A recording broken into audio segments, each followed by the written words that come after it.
Bom dia, queridos alunos. Estamos em mais uma aula da Escola Bíblica Dominical. Estamos estudando o livro de Gênesis e hoje nós estamos no capítulo 12 a 15, quando vamos falar sobre Deus começa a formar o seu povo. Esta é uma aula que está sendo gravada com a autorização de todos os participantes, com direito ao uso de imagem e voz, para podermos socializar com os demais que desejarem assisti-la. Então, aproveitemos bem o dia de hoje e essa aula. Professor Paulo, com a palavra. Bom dia, então, pessoal. Com a graça de Deus, vamos ter mais uma aula. E a gente agradece antecipadamente a presença de todos, né? Que é importante. O professor tem que ter aluno, senão não adianta, ele não vai falar para ninguém. Então, vocês são peças importantes nesse contexto dos dias atuais, né? Vamos então orar, agradecer a Deus por essa lição que a Márcia já falou, que Deus começa a formar seu povo, a formação chega até os dias atuais. E vamos ver, vamos entender como é que foi essa formação. Senhor Deus e Pai, nós queremos te agradecer pelo dia que está nos dando, queremos te agradecer, Senhor Deus, pelo teu amor, que é imenso, queremos te agradecer, Senhor Deus, porque tudo que tu faz para o nosso benefício. Te agradecer pelos dias de sol que teve, mas também pelos dias de chuva, que é necessário. E hoje, Senhor Deus, que é o domingo de ti, louvar e agradecer o teu santo nome. E também, hoje, comemoramos a ressurreição do teu filho com a ceia. Perdoa os nossos pecados, seja com essa lição, que possamos entender como começou a formação do povo de Deus. Isso tudo nós pedimos e te agradecemos, em nome do teu filho amado Jesus. Amém. Amém. Pessoal, a lição, como Márcia falou, tem o título de Deus começa a formar seu povo. Por que Deus só começou a formar o povo dele com Abraão? O que vocês me dizem? Se já existia o povo lá desde Adão e Eva. Por que só agora Deus entende que deveria formar esse povo? Devido à queda do Jardim do Éden, o homem ficou separado de Deus. E a partir de Abraão, então, ele começou a formar o seu povo. Ele separou Abraão, falou com ele, deu-lhe a promessa e começou a partir dele. E dentro dessa resposta que Selma coloca, Adão e Eva conheciam a Deus, porque vivia com Deus ali. E esse conhecimento ele passou para os seus filhos. Dentro da sua genealogia, ele veio falando. Mas o que aconteceu até chegar Abraão, para que Deus então começasse dali? O povo não seguia as diretrizes de Deus, não seguia os seus mandamentos? Isso, não obedeceu, né? Se afastou cada vez mais. O povo, então, se afastou de Deus, veio ali o dilúvio, para que Deus, então, desse. Mas aí, no dilúvio, Deus separa uma família como se fosse começar tudo de novo. Mas a família de Noé também se afastou. Se afastou. Aí veio a Torre de Babel, aonde os homens queriam chegar até Deus. Aí a Deus ali, então, confunde as línguas e os homens, então, se separam, cada qual vai para o seu canto. Por isso essas línguas todas hoje. Então, o povo, ele se afasta de Deus. Chega um ponto que Deus falou o seguinte, bom, eu preciso constituir uma nação que seja exemplo para o resto do mundo. Nós somos exemplo para os nossos filhos? Pelo menos devemos ser. Devemos ser. E se o filho, mesmo que nós somos exemplo, o filho se desgarra? Por que ele se desgarrou? Ele tem o seu livre-arbítrio, foi o que Deus deu para a gente. A gente ensina, mostra a ele, Deus mostrou o caminho, mas pelo livre-arbítrio, Adão já errou lá atrás. Então, a gente ensina o caminho correto, mas ele tem o pensamento dele, não podemos abrir a cabeça dele e colocar, é isso aqui. A gente ensina o caminho. Correto. Muito bom, Davi. Então, dentro da palavra formar, eu quero que vocês me dêem o significado. O que é formar? Dentro do que falamos aqui, Deus começa a formar seu povo. O que essa palavra significa para vocês, formar? É iniciar um povo, porque Deus precisava que o nome dele e mais tarde o Evangelho, né, fosse propagado. E apesar deles serem escolhidos para isso, eles não cumpriram a sua parte. Sim, isso aí está corretíssimo. Mas a palavra em si, formar, ela significa o quê? Tirando essa parte da lição. A palavra em si, formar. Organizar, começa a organizar. Organizar. Estruturar. Tomar forma. Moldar. Então, tudo isso Deus queria fazer com Abraão. E aí eu tenho aqui o significado de formar. Verbo transitivo direto e pronominal. Criar. Dando forma, estruturar. A fumaça formava figura. As nuvens se formavam em chuva. Dar certa configuração. Fabricar, fazer, formar letras. Os livros se formaram com a ajuda dos autores. Então, o que Deus queria... Quer falar, Salmo? Eu entendo que esse sinônimo no dicionário de criar, eu acho, no meu entender, que não cabe muito bem, porque o povo já estava criado, já existia. Ele apenas separou uma parte desse povo e preparou, formou, organizou esse povo para que fosse o eleito dele, para fazer a vontade dele. Eu entendo dessa maneira. Sim, não deixa de... Pode falar, Eliane. Entraria como estruturar, né? O povo já estava pronto, mas teria que ter uma estrutura, né? Fazer com que chamasse Abraão para formar um novo povo. Estruturar, que também fala aqui no dicionário. Reestruturar aquilo que estava sendo errado. Bom, Ivonete já deu uma outra conotação. Então, vamos aqui chegar a um consenso. Quando Deus fala em formar o seu povo, ou seja, o homem já tinha sido criado, o homem já existia.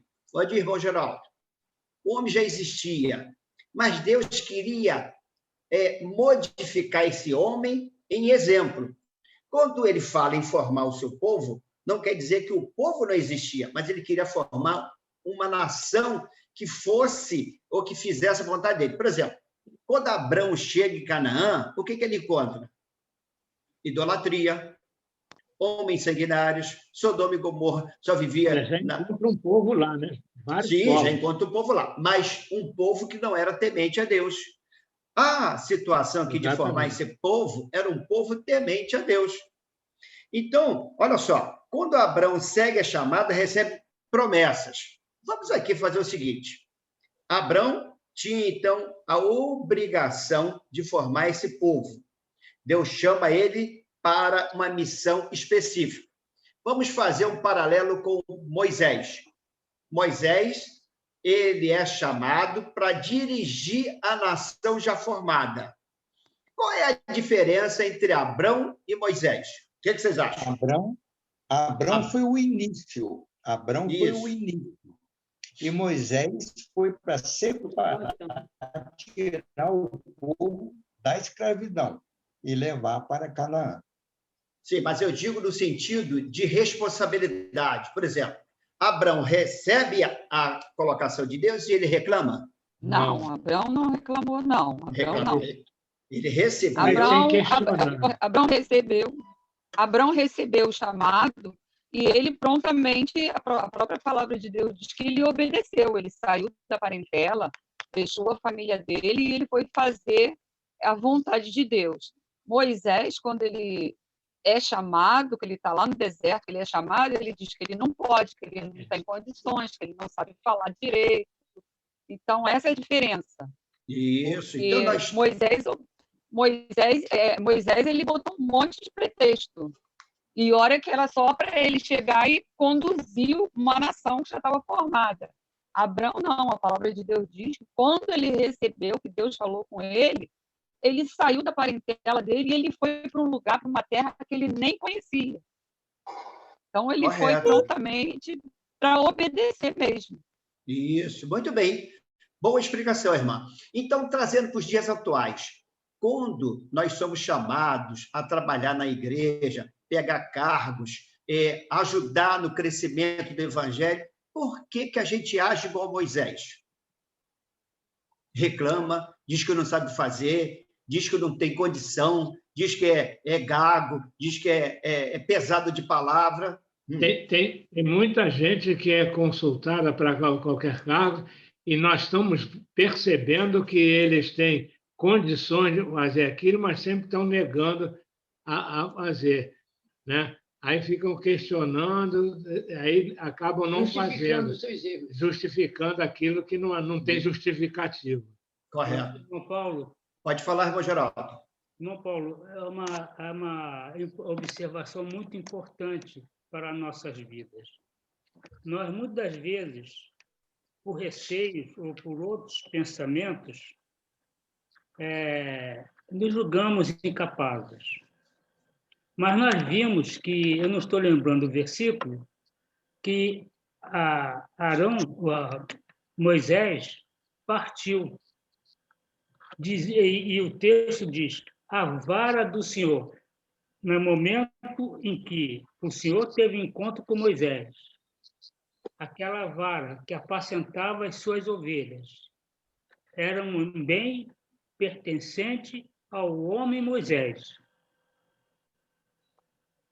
Agora, quando ele parte, aquela vara que era um bem de Moisés, o homem Moisés, ele diz que é vara do Senhor.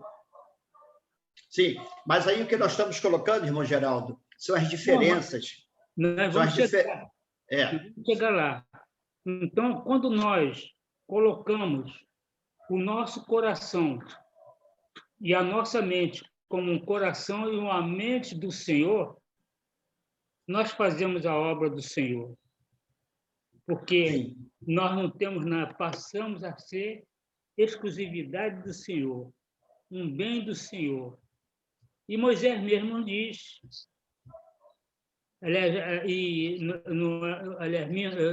ele diz das nossas limitações. Então, naquele momento, aquela vara, que era um bem pessoal do homem, passou a ser um bem consagrado ao Senhor. Mas Abrão, quando ele recebe o chamado, ele não titubia, ele aceita. Só que esse chamado ele é precedido de promessas. Mas esse chamado de Abrão, ele é precedido de 3 promessas. Quais foram as promessas? Vocês lembram? Seria pai de uma grande nação. Uma grande nação. Qual seria a segunda? Qual seria a segunda? Ele seria uma bênção e a descendência dele seria abençoada. Isso. E a terceira, ou a primeira? Abençoar-te-ei e ser tu uma bênção. Sim, isso aí já falou. Qual seria a terceira? Ele seria pai de uma grande nação? A terra prometida de Canaã. Uma terra. Hoje em dia, quem precisa de terra para construir sua casa? Todos, né? Todos precisam de terra para construir. Eu ainda não vi ninguém construir a casa no vento. Então, todo mundo precisa de terra. Naquela época, para você sair de uma terra para outra, você teria que ter o documento de posse? Como é que seria isso? Você teria que ter registro? Ou você chegava, demarcava e ali ficava? Isso, ficava, não tinha essa coisa. Mas e aí? Aí começou e se já tivesse alguém ali? E se já tivesse alguém ali? Como é que ficaria? Você ia matar o cara que estava ali? Fala, Selma. A diferença é que a terra pertencia a Deus. Tudo era dele. Ele prometeu que daria a Abrão. Sim. Então, não tinha necessidade de posse. Inclusive, ele disse que ele terminaria, venceria, lutaria com os habitantes da terra e eles seriam expulsos de lá. Essa foi a promessa. A terra era do Senhor. Então, nós temos já o primeiro princípio. Abraão entendeu esse chamado e acreditou nessa promessa de Deus. Porque hoje em dia, já vou lhe dar a palavra, irmão Geraldo. Por que hoje em dia nós não acreditamos nas promessas de Deus? Nós não fazemos a vontade dele. Abrão entendeu, escutou e aceitou. Saiu da sua terra. De onde foi que Abrão saiu? Já vou lhe dar a palavra, tá, irmão Geraldo? Sim. Foi? Da onde foi que Abrão saiu para ir para Canaã? Não é? De Caldeus. Ur de Caldeus. Não foi, não? Foi não. Vamos ler lá. Egito. De onde foi? Da casa do seu pai, Ur dos Caldeus, mas saiu da casa do pai dele. Antes, quem era o pai de Abrão? Terá. Terá pega Abrão, a sua mulher, seu sobrinho Ló e seus animais e vai para Arã. Arã. Ele sai de Arã para Canaã. O Terã, ele morre lá em Arã. Dali é que Abrão sai para Canaã. Já tinha saído de Ur dos Caldeus. Ele nasceu em Ur dos Caldeus, porque o pai dele, Terã, chega lá em Ur dos Caldeus com a sua mulher, e ali ele constitui a família, e ali Abrão nasce. Foi. Mas Abrão já estava em Arã quando saiu para Ur dos Caldeus. Então, o que eu digo para você é o seguinte: olha, eu já estou com minha vida aqui formada, tenho minha casa, esposa, filho. Aí Deus fala assim: ó, Paulo, você vai sair daqui agora, você vai para tal lugar, e lá eu vou te dar uma terra para você começar a sua vida. E aí, como é que vocês entendem essa posição e aceitam? Selma, antes de você falar, deixa eu voltar com o seu irmão Geraldo, que tinha pedido a palavra. É tudo isso aí. Você voltou a pergunta na hora certa. 2 palavrinhas simples: obediência e fé. Sem isso aí, ele não fazia nada. Porque ele foi para um lugar que ele não conhecia. Ele tinha que ter fé e obedecer. Foi o que ele fez. Fala, irmão Geraldo. Irmãos, eu entrei um pouquinho depois dos irmãos, não sei se já fizeram esse comentário. Mas Abraão, o Senhor diz a ele: sai da tua parentela e vá para a terra que eu lhe mostrarei. Ele confiou no Deus que mostraria a ele a terra em que ele habitaria. Ele confiou. Ele creu simplesmente que o Senhor estaria com ele em todos os momentos e que aquela terra seria prometida. Uhum. Não sei se a comparação é idêntica. Então, partindo aí do segundo procedimento, que nós já chegamos na terra, Abraão entende e aceita a segunda promessa, que seria uma grande nação, ou seja, um grande povo com missão missionária. Então, já começa aí missões a nascer. É claro que não nasceu nesse momento. Missões já existiam no coração de Deus desde quando o mundo foi criado. Mas esse é um princípio também. Ele tira Abrão lá de onde ele morava para ir para outra terra, para ali edificar uma família e dali começar a propagar o evangelho. É o que nossos missionários muitas vezes têm sido feito. Ele é tirado da sua terra, vai para o exterior, vai para um outro estado para começar, então, ali um trabalho missionário. E o autor diz: um grande povo com missão missionária precisa de uma terra de habitação bem localizada. A terra de Canaã constituía uma ponte terrestre entre as antigas nações, ou seja, do Egito e da Mesopotâmia. Então, a Mesopotâmia é da onde Abraão saiu, que é ali a terra que hoje é o Ur dos Caldeus, Arã, ali era a Mesopotâmia. E o Egito eram nações prósperas naquela época. Aí nós vamos para um segundo ponto aqui dentro da lição. Abraão leva consigo sua mulher, Ló e seu irmão e todos os bens que havia. Bom, segundo ponto, fome leva Abrão ao Egito.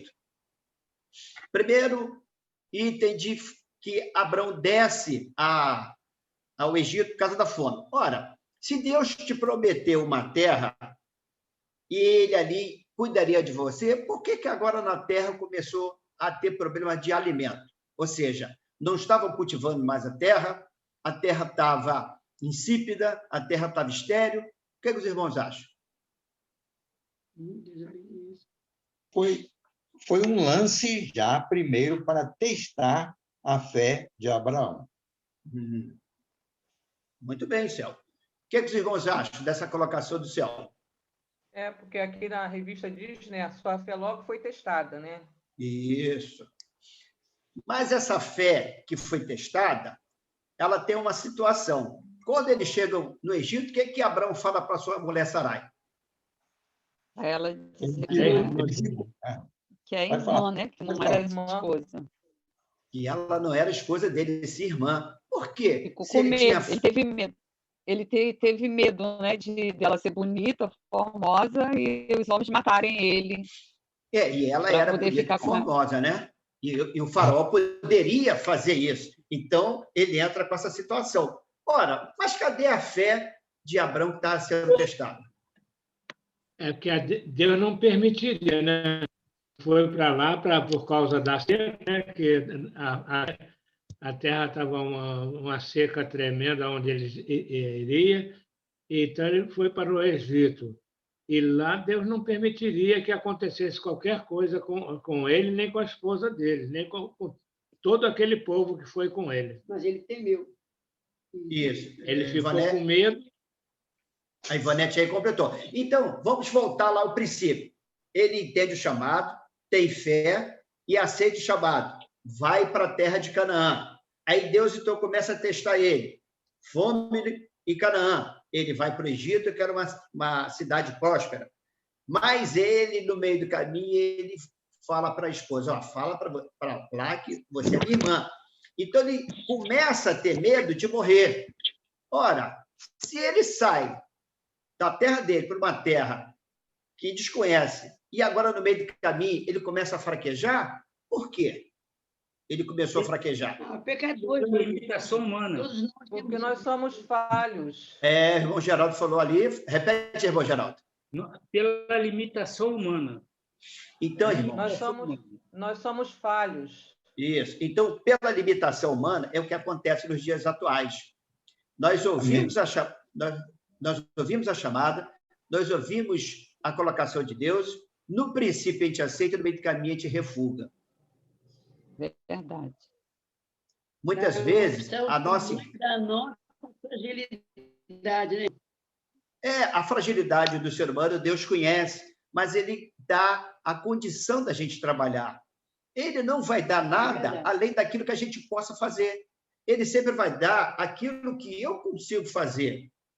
Então, muitas vezes, a nossa igreja não cresce porque as pessoas não querem tomar um compromisso com a igreja, não querem se pôr na linha de frente. Por exemplo, nós temos exemplo aí dessa pandemia. Os nossos médicos estão na linha de frente, eles estão se expondo. Tem alguns que já morreram, outros que já pegaram Covid, mas eles estão lá. Não sei se todos estão da mesma vontade ou com a mesma amor. Isso eu não vou entrar nesse caso. Mas nós, que conhecemos o Evangelho, fomos remidos pelo sangue de Jesus, nós não podemos voltar. Ou seja, tomar o arado e olhar para trás. Foi isso que aconteceu com Abrão. Aí foi preciso Deus intervir. O que Deus... Oi? E, meu irmão... Aconteceu com a mulher que olhou para trás, né? Isso aí. Fala, irmão Geraldo. Meus irmãos, aí nós vemos, nesse ponto, nesse momento, nós vimos a existência da multiforme graça de Deus, corrigindo essa limitação de Abraão, fazendo com que aquele faraó sentisse que aquela intenção que ele tinha não seria executada, e procurou a correção com o próprio Abraão, e deu uma nova oportunidade a Abraão. Mas o que Deus fez para que o faraó não tomasse Sarai como mulher? Ele feriu de praga, né? Pragas, começou a ter pragas. Feriu de praga. A própria casa, a casa do faraó, ele feriu para que ele não tocasse em Sarai. Isso. E aí, hoje, é claro que nós já somos conhecedores da história, a gente vai ver depois, 400 anos ou 500 anos depois, a mesma situação, praga no Egito, para que o povo pudesse sair. Então, aconteceu também praga na casa de Faraó para liberar Abraão, a esposa e os seus servos. Olha como é que Deus age e a gente não toma consciência, porque o tempo passa e a gente esquece. Mas 500 anos depois, Deus age da mesma maneira. Então, Abraão volta para Canaã, juntamente com Ló e toda a sua família. Aí, no terceiro ponto, existe a separação de Ló e Abrão na terra prometida. Por que houve essa separação? Já que saíram do mesmo local com o mesmo intuito para uma terra desconhecida. E agora estão discutindo, estão brigando, chegando ao ponto de separar. Conflito foi entre os funcionários de Ló e de Abrão, né? Por causa da...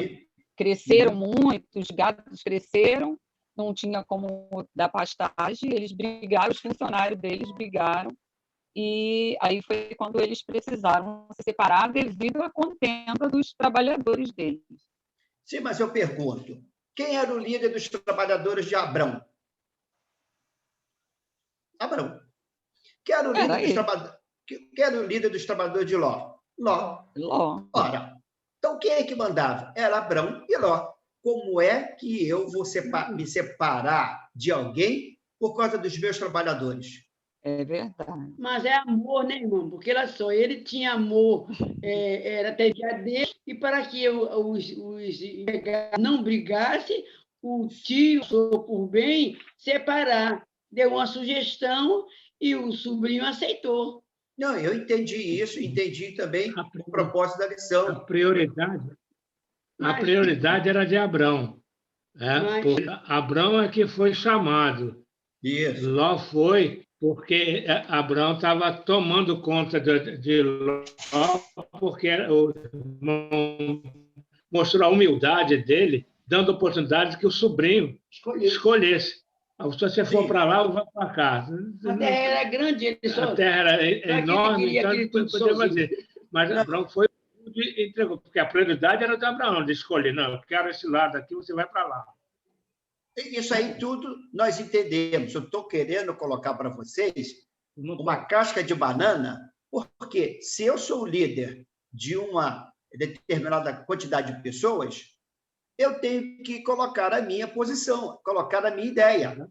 Aí, se não chegarmos a um consenso, tudo bem. Então, os dois líderes, eu entendo que deveriam conversar e chegar a um acordo. E não simplesmente por causa de dois funcionários, vamos brigar.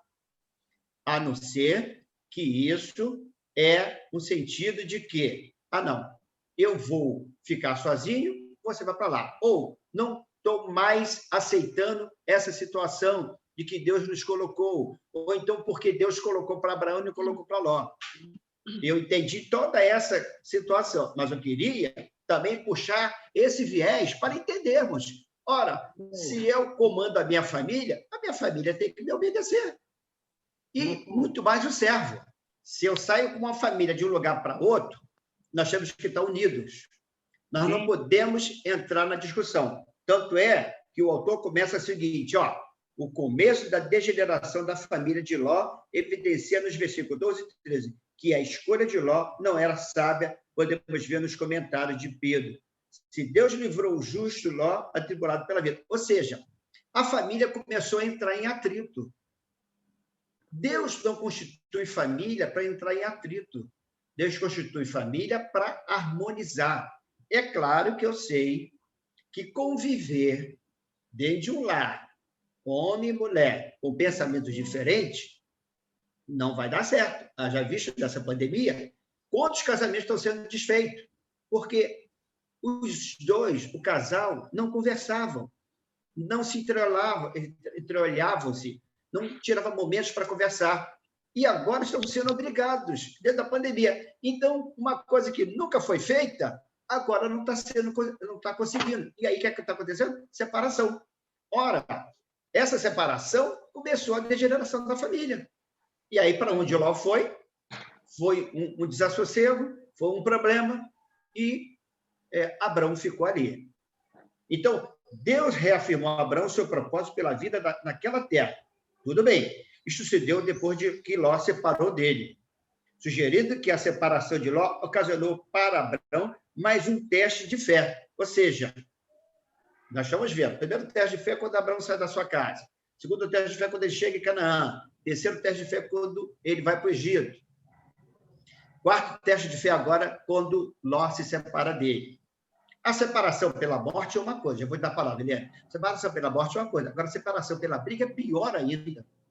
Fala, Eliane. É por isso, como você já falou, né, que hoje a gente desentende entre família, né? Isso. Não é mesmo? Isso. Mas, assim, quando a gente coloca tudo nas mãos de Deus, tudo vai dando certo. Quando eu me vi na pandemia, quer dizer, bem antes, eu não sei, acho que eu já devo ter comentado isso. Antes, eu tinha ficado, já em janeiro, já tinha sido dispensada do meu trabalho. Eu pedi a Deus para Ele me dar paciência, para eu ficar em casa com meu marido, porque eu não ficava o período com ele, nesse período todo. Aí depois veio a pandemia, que foi pior, que você não podia, não está podendo sair. Aí eu falei, Senhor, misericórdia, me dê paciência. E porque você começa a ver coisas que você vê todo dia, mas quando você sai, quando você volta, você já está mais tranquila, porque você já passou aquele período fora, né? Mas quando você está o tempo todo, porque na realidade, o que acontece com a gente? A gente só vê os defeitos, a gente não vê as qualidades. Quando a gente passa, foi aí que eu comecei a mudar. Quando você começa a ver realmente as qualidades das pessoas, os defeitos eles vão sumindo, entendeu? Mas, infelizmente, a maioria, a gente só vê os defeitos, não adianta, entendeu? Isso. Você só vê os defeitos das pessoas, não vê a qualidade. E quando eu pedi a Deus, e foi isso. E coisas pequenas que acontecem em casa, por exemplo, você deixou a garrafa na geladeira com um copo só de água. Por que você não encheu a garrafa ali no filtro? Isso aí é um problema que se avoluma. Por que você não tirou o lixo? Você está dentro de casa também? Por que você não varreu? Quando você sai para trabalhar, essas coisas não acontecem, como ele falou. Mas você estando... E aí, o que acontece aqui? Abrão agora, ele já não podia mais contar facilmente com a ajuda de Ló em tempos de guerra. Ou seja, a família ficou dividida. E Abrão só consegue ganhar a guerra, que aí lá na frente, se tiver tempo a ver, porque Deus estava com ele. Mas aqui começa a degeneração da família. Outro ponto, culto ao Deus Altíssimo. A quem Abrão prestou culto? A Deus. Por intermédio de quem?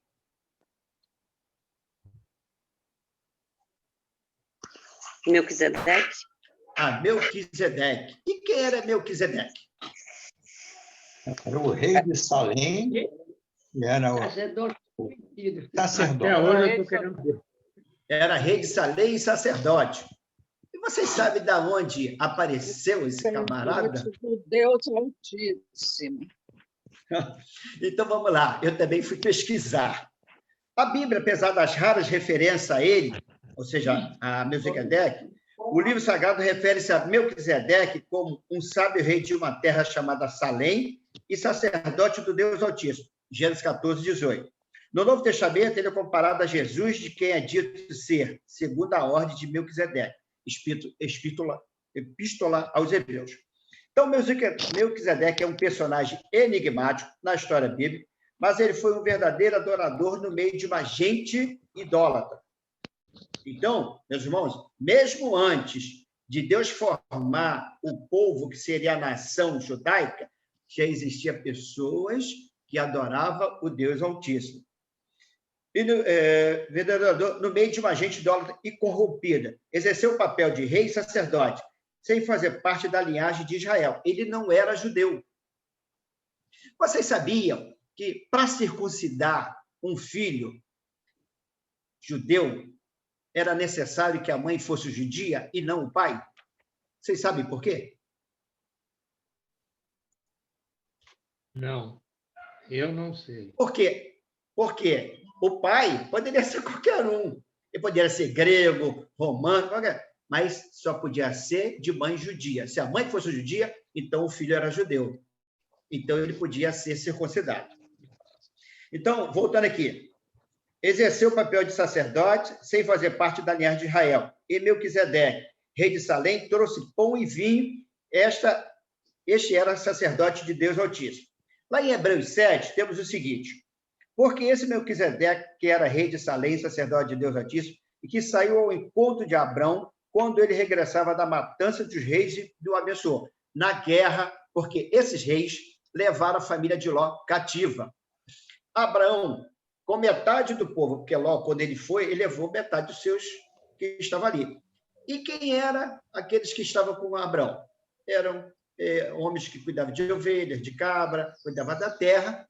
Esses caras não eram militares. Eles não sabiam nem pegar na arma. Eles se defendiam ali. Mas ele sai, Abraão sai ao encontro desses reis, mata e consegue trazer o seu sobrinho e traz também despojos. Com a ajuda de Deus, né? Com a ajuda de Deus. Isso aí. Deus sempre estava à frente. Nas guerras, você vê que lá nas guerras, eles não tinham preparo. Tinha gente que não tinha nem preparo, mas Deus estava à frente. Deus fazia com que eles ganhassem as guerras. Tá. Versículo 2. A quem também Abrão deu dízimo de tudo, e primeiramente, por interpretação, rei de justiça, e depois também rei de Salém, que é rei da paz. Parando aqui. Isso, deu a Melquisedeque. Parando aqui. O dízimo foi constituído aí? O que é que vocês acham? A palavra de Deus diz que sim, né? Diz que aqui está em... Cadê? Diz que ele abençoou e aqui, no 20, 14 e 20. E bendito seja o Deus do Altíssimo, que entregou aos teus inimigos nas tuas mãos e deu-lhe o dízimo de tudo. Mas a minha pergunta foi, aí foi que começou a constituição do dízimo? Essa que foi a minha pergunta. Não. Não, eu acho que não, Paulo, porque... Eu acho que não. Foi antes, muito antes. Bem antes. Tá, muito antes quando? Quando começou a constituição do dízimo? Será que foi na época de quando Abraão levantou um altar? Não, na época de quem, Eliane? Moisés? Não, também não. Não? Não, porque Moisés já foi depois de Abraão. Noé, quando saiu da arca. Quando saiu da arca, ele... Também não foi Noé. O dízimo foi constituído... Foi Abraão. Vou dar a resposta para vocês. Desde Adão. Vou dar... Caim e Abel, eles trouxeram as coisas melhores. Também não foi. Então. Também não foi. Foi no Jardim do Éden.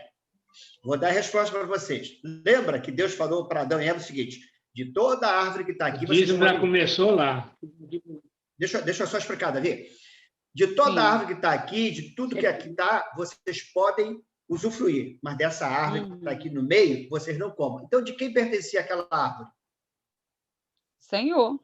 A Deus. Ora, se eu tomo... Então, se eu tomo aquilo que é de Deus, eu estou fazendo o quê? Roubando. Roubando de Deus. Ali foi constituído o primeiro dízimo, que Adão tomou de Deus aquilo que não lhe pertencia. E aí eu pergunto aos irmãos hoje em dia, por que nós, membros da igreja, não damos o dízimo, já que foi constituído lá no Jardim do Éden? E Abrão só deu continuidade àquilo que foi instituído. Irmãos, nós temos crentes que dizem que dízimo é do Velho Testamento, que o dízimo não é do Novo Testamento. Ora, a gente vive aonde? No Velho ou na graça? Nós vivemos na graça. Nós vamos para a igreja hoje, quem puder ir, vai lá sentar no banco, as luzes estão acesas, o microfone está aceso, né? Isso tem gasto. Mas quem é que paga isso? Ar-condicionado. Ar-condicionado. Isso. Essa plataforma do Zoom que estamos usando com tempo indeterminado. Olha só. Mas isso é muito difícil a gente, até assim, como cristão, você até entender essa posição de algumas pessoas. Porque, assim que eu me converti e que eu passei pela classe, tudo, para o batismo, eu entendi logo que eu estava ali na casa do Senhor e eu estava desfrutando de uma coisa que eu nem tinha direito. Então, eu estava devolvendo para o Senhor o muito do que ele até me sustentou antes, né? Porque Correto. tinha minha mãe, tinha minha avó, eu tinha pessoas que oravam, que intercediam pela minha vida. Então, quando o pastor Davi Malta, que eu me batizei lá na Igreja Batista da Praça Seca, e Barão da Taquara. Então, quando ele falou, você tem certeza? Eu falei, eu não tive nem como titubear. Eu falei, não, tenho certeza que eu tenho que devolver, e estou devolvendo pouco, 10% do muito que o Senhor tem me dado. Então, assim, eu tenho até essa resistência de entender quando eu escuto uma pessoa dizer que é cristão e dizer que não é obrigada a dar o dízimo. Eu já escutei muitas pessoas dizerem que não é obrigada a dar o dízimo, que a igreja já tem dinheiro, não precisa dar o dízimo para a igreja. Eu vou ajudar uma outra instituição, eu vou dar ajuda para uma outra instituição, porque eu vou dar ajuda para uma outra instituição porque a minha igreja não precisa. Então, isso, assim, eu tenho essa resistência de entender essas pessoas, porque no momento em que eu aceitei Jesus e que eu me batizei, que eu tomei essas condições de participar dessa forma, dizimando, eu não tenho mais essa resistência. É uma coisa normal para a minha vida. Vamos deixar a Eliane falar também. Fala, Eliane. Eu não sei se eu já falei, eu acho que eu sempre falo isso. Cardoso não entendia, né? De eu dar o dízimo, não entendia. Quando ele nem também nunca. Uma vez eu falei, ele ficou, não acredito que você dá o dízimo para a igreja, você fica dando dinheiro para a igreja. Ele não entendia, né? Dinheiro para o pastor.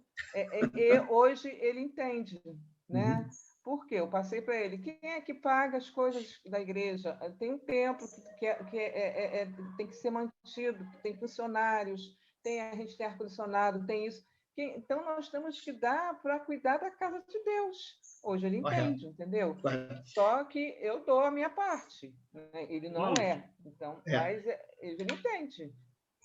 Fala, irmão Geraldo. Irmãos, é maravilhosa esse momento. Abraão devolveu ao Senhor aquilo que era devido ao Senhor. E existem muitas confusões entre o dízimo e as ofertas. Vemos de forma errada, lamentavelmente, irmãos darem ofertas e não devolverem o dízimo. Quando o dízimo é do Senhor, está em nosso coração. Assim como nós entramos na igreja, nós precisamos entender que a igreja depende, conforme a irmã Márcia já citou, desse recurso, para que seja ressarcido. Agora, nós não podemos ofertar sem ter um coração de gratidão a Deus. Sim, isso é importante. Gratidão a Deus. Oferta é uma forma de gratidão a Deus pelas bênçãos recebidas. Então, nós não podemos misturar, tirar do dízimo e eu entregar a oferta. Oferta é gratidão. Correto. O Senhor nos deu. Eu vou continuar lendo aqui, irmão Geraldo, só para a gente ganhar tempo por causa do nosso horário.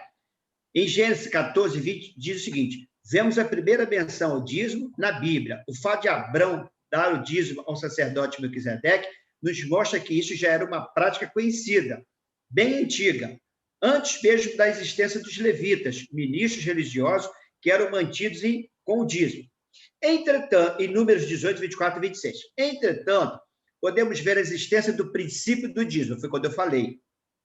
Desde o jardim do Éden, e o Senhor Deus lhe deu esta ordem: de toda a árvore do jardim comerás livremente, mas da árvore do conhecimento do bem e do mal não comerás, porque no dia que dela comeres, certamente morrerás. Gênesis 2, 16 e 17.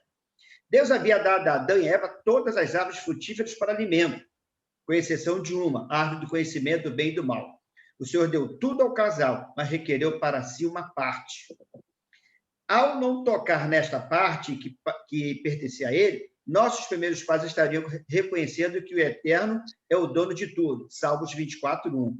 E que aquilo que eram e tinham se devia à sua bondade. quando comeram da árvore proibida e fizeram uso indevido daquilo que pertencia unicamente ao Criador. Transgrediram a lei do dízimo, roubaram a Deus e trouxeram sobre si a maldição. Aí nós podemos lá ver em Malaquias 3, 8 e 10. Eu vou dar um exemplo para vocês aqui. Por exemplo, nós estamos aqui falando o tempo todo, quase uma hora. Quem aqui sentiu falta de ar? Ninguém. Em Manaus, há uns 10 dias, estava tendo problema de quê? Falta de oxigênio. Oxigênio é fabricado nas indústrias e é vendido. Quanto nós pagamos pelo ar que respiramos? Nada. Nada. Quem nos dá de graça? Deus. Deus. E o que eu dou a Deus em volta disso que Ele me dá de graça? E que ar é esse, irmão Paulo? E que ar é esse que nós respiramos?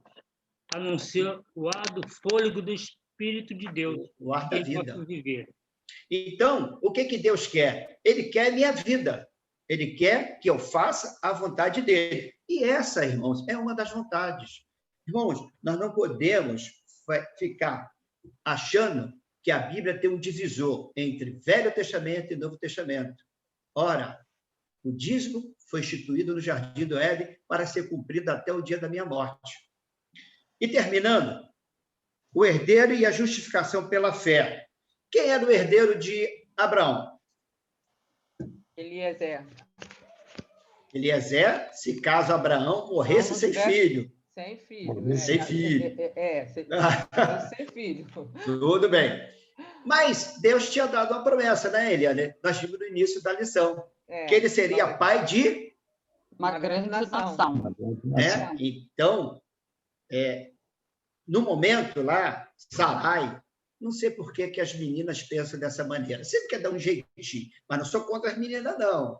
O homem também tem dessa ideia. Sarai quis dar um jeitinho, entregar Agar a Abraão para ter filhos. Ora, a promessa era de Agar ou de Sarai? Sarai. Então, por que muitas vezes... por que muitas vezes nós queremos ultrapassar a vontade de Deus? Queremos fazer aquilo que Deus não pediu para mim fazer, mas eu quero. Aí, depois que as consequências vêm, o que eu faço? Para Deus, né? Eu corro para Deus. Deus, me socorre. Deus, me livra. Mas, meu irmão, antes de fazer, pensa, analisa, julga aquilo que você está fazendo. Tudo bem que os irmãos vão falar, e já falaram, a fragilidade do homem, o homem é falho. Eu sei que tudo isso mas em determinado tempo de vida, nós não podemos mais cair na mesma asneira. O que eu estou fazendo para ganhar a vida eterna? Mesmo Abraão, com todos os seus defeitos, ele estava firme. Então, veio o herdeiro, que é a justificação, que é Isaac, né? Deus então respondeu que o herdeiro seria um filho gerado por Abraão, mesmo tendo já quase 100 anos, ele Sarai. Hoje em dia, uma mulher depois dos 40 já fica difícil. Hoje, talvez, com a parte aí científica, mulheres estão tendo filho aí, mas não é o normal. Então, isso tudo é fé, tudo isso é entender o chamado, entender a promessa e aceitar. Irmãos, nós somos aqui, igual o pastor Bonella falou no domingo passado, nós somos peregrinos nessa terra. Mas, ao passar por essa terra, nós precisamos fazer a vontade de Deus, para que, quando chegarmos no lar celestial, nós sejamos bem recebidos. Porque, se não fizermos a vontade de Deus aqui, não temos bom recebimento nos céus. Fala, Céu. Deus faz as coisas de maneira a provar para nós o seu poder. Ele poderia conceder a gravidez para Sara logo assim que fez a promessa. Mas ele deixou passar o quê? 25 anos, mais ou menos? Para que ele não tivesse realmente condições humanas, nem ele e nem Sara, para que gerasse um filho.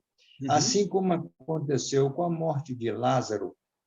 Ele foi avisado que estava doente, e ele levou 2 dias, parece, a chegar lá. Por quê? Era para a glória de Deus. Então, primeiro, Lázaro morreu e ele ressuscitou. Melhor do que curar um enfermo. É mais difícil, mas é para mostrar o poder dele. Abraão tornou a enfocar a promessa da terra. Deus formalizou um pacto com ele a respeito, o qual finalizado no capítulo 17 pelo sinal da circuncisão. Circuncisão, esta ligada à promessa da terra, a não justificação. Antes, Abraão era um incircunciso. Lembram vocês? Que Abraão não foi circuncidado. Quando é que foi que começa a circuncisão? No coração de Abraão. Não. Não, depois da promessa, depois de Isaac, que todo mundo foi... Começa com Isaac. Então, Deus fez uma promessa com o incircunciso. Depois os irmãos vão ler para entender. E aí, qualquer dúvida, a gente tira lá. Encerrando, então, a nossa aula. Muito obrigada à participação de todos. Nos vemos no próximo domingo.